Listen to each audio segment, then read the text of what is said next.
Bab 409. Tentara Xiao Yao dihalangi. Kingston Jiang selalu menunggu di rumah. Menunggu hasil dari Raja Xiao Yao, menunggu Busrandu kembali ke Jiangzhong. Raja Xiao Yao juga mengatakan bahwa lembaga penelitian ini memiliki semua latar belakang militer, meskipun dia sekarang adalah panglima tertinggi dari 5 provinsi. Namun, pasukan penjaga lembaga penelitian ini adalah Tentara Api Merah. Jika Tentara Api Merah mengeluarkan dokumen dari pihak atasan, dia tidak dapat langsung menerobos masuk.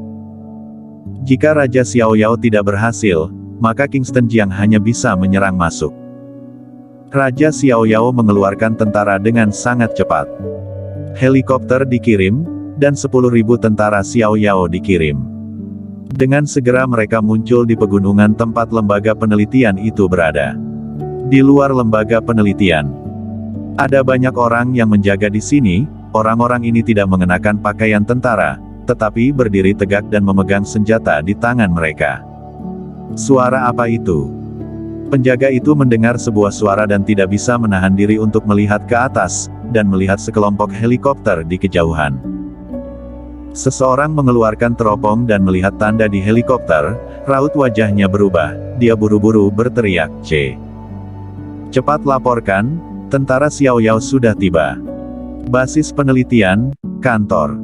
Ada 2 orang yang duduk di dalam kantor.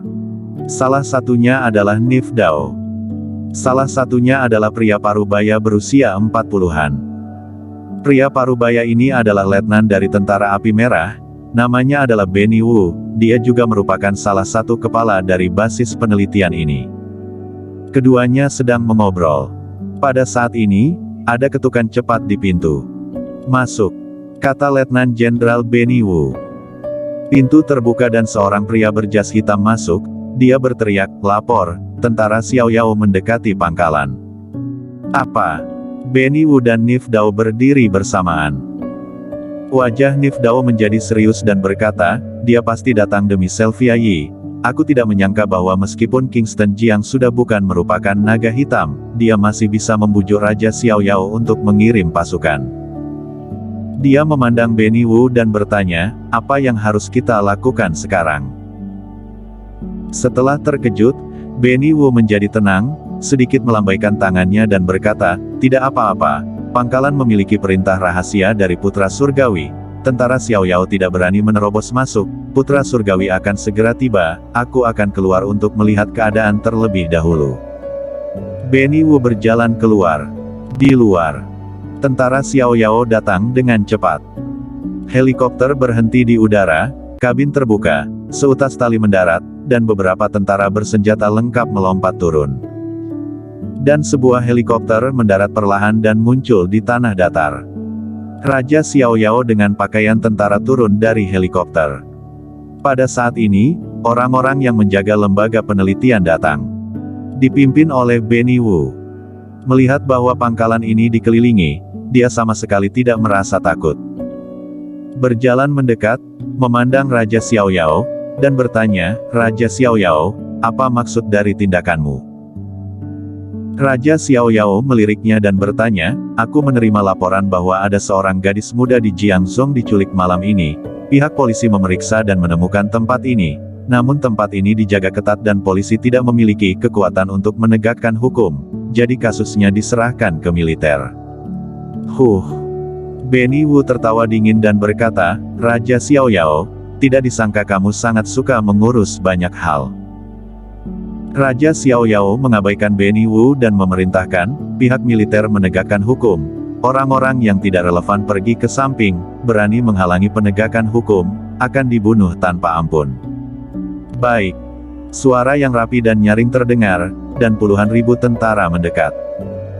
Tentara Api Merah yang menjaga lembaga penelitian langsung mengangkat senjata mereka. Raja Xiao Yao berkata dengan dingin, "Kenapa? Apakah kalian ingin menghentikanku?"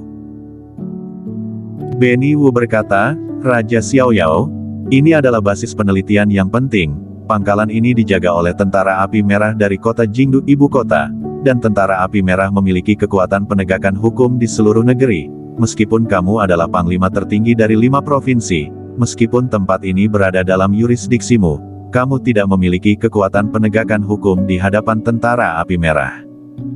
Tentara api merah. Raja Xiao Yao mencibir, kamu mengatakan tentara api merah, maka itu adalah tentara api merah. Semuanya maju. Siapa yang berani maju selangkah, maka akan dibunuh tanpa ampun. Benny Wu juga berteriak. Tentara api merah yang menjaga pangkalan langsung berhadapan dengan tentara Xiao Yao. Pertempuran diambang pecah. Benny Wu tidak berani memaksa Raja Xiao Yao sampai tidak memiliki jalan keluar. Dia mengeluarkan ID-nya dan menyerahkannya kepada Raja Xiao Yao, sambil berkata, Letnan Tentara Api Merah, Benny Wu, ini adalah kartu tanda pengenalku. Raja Xiao Yao mengambilnya dan melihatnya dengan santai. Segera setelah itu, Benny Wu mengeluarkan sebuah dokumen dan menyerahkannya, sambil berkata, ini adalah pangkalan penelitian militer yang penting. Proyek penelitian ini bersifat rahasia. Raja Xiao Yao, kamu adalah panglima tertinggi dari 5 provinsi, seharusnya aku tidak bisa menolak perintahmu, tetapi karena tugasku, jika kamu bersikeras ingin menerobos masuk, maka aku hanya bisa bertarung sampai mati, jangan buat aku kesulitan. Raja Xiao Yao memiliki ekspresi serius. Sebelum datang, dia sudah memikirkan hasil ini. Saat ini, dia sangat kesulitan. Setelah berpikir sejenak, dia memerintahkan, tarik pasukan. Baik. Tentara Xiao Yao langsung mundur. Setelah menarik mundur pasukan, dia mengeluarkan ponsel dan menelepon Kingston Jiang. Kakak Jiang, aku benar-benar minta maaf, Tentara Api Merah mengeluarkan dokumen, aku tidak bisa membobolnya. Kingston Jiang sudah menduga bahwa inilah hasilnya, dia mengambil napas dalam-dalam dan berkata, aku mengerti, kamu dapat menarik pasukanmu dan serahkan hal ini kepadaku. Kingston Jiang memutuskan panggilan. Dia naik ke lantai atas dan kembali ke kamar. Klu Tang sudah berbaring, tetapi masih belum tidur. Dia melihat Kingston Jiang masuk, lalu pergi ke lemari dan mengeluarkan satu set pakaian ketat dan mengenakan jubah besar. Dia mau tidak mau bertanya, suamiku, untuk apa kamu mengganti pakaian? Apakah kamu ingin keluar? Kingston Jiang tidak mengatakan apa-apa. Setelah dia selesai berganti pakaian, dia berbalik untuk melihat Klu Tang yang sedang duduk di tempat tidur dan mengangguk. Ada masalah yang harus kulakukan di luar, mungkin aku tidak akan kembali malam ini, kamu tidurlah lebih awal. Setelah berbicara, dia merapikan lengan pakaiannya, berbalik dan pergi. Klu Tang mengerutkan kening dan bergumam, untuk apa kamu keluar di malam hari? Dia ingin bertanya kepada Kingston Jiang untuk apa dia keluar, tetapi pada akhirnya dia tidak bertanya. Selama periode waktu ini, Kingston Jiang selalu merawatnya di rumah sakit, dan sekarang mengikutinya kembali ke rumah keluarga Tang, tetapi dia merasa bahwa Kingston Jiang menyembunyikan segalanya darinya. Dia berada di sisinya, berada di rumah keluarga Tang, tetapi tidak tahu di mana hatinya berada. Kingston Jiang pergi dengan mengemudikan mobil. Busrandu tidak berada di Jiangzhou, jadi akan memakan waktu lama untuk sampai ke tempat yang dijanjikan. Kingston Jiang pergi ke Mortal Clinic terlebih dahulu. Klinik ini sudah lama tidak ada orang, dan ada debu di seluruh konter. Kingston Jiang membuka sebuah kotak, mengeluarkan beberapa bungkus jarum perak darinya, dan menyembunyikannya dalam pakaian besarnya. Setelah itu, dia bergegas ke tempat yang telah disepakati dengan Busrandu.